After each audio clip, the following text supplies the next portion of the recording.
Today we talk about how can you face this problem on your piano Ichigo app. So all you have to do, so you just click here on settings, click on it here.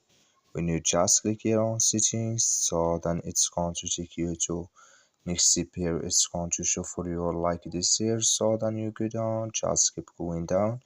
Then you click here on apps, come to apps list here, and here you're looking for piano Ichigo app, or just click on search. Then here at piano Ichigo app, just click on it here.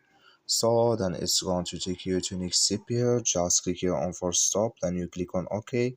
Then you go down, just click here on storage, come to storage list here, just click on clear cache. Then all you have to do, so you just go to your Play Store, click on it here. Then here just switching to open video here.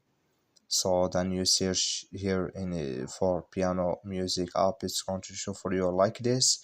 You will find here update, click on it, then it's going to work with you. That's all you have to do. Thank you for watching. Don't forget to support us by liking, subscribe.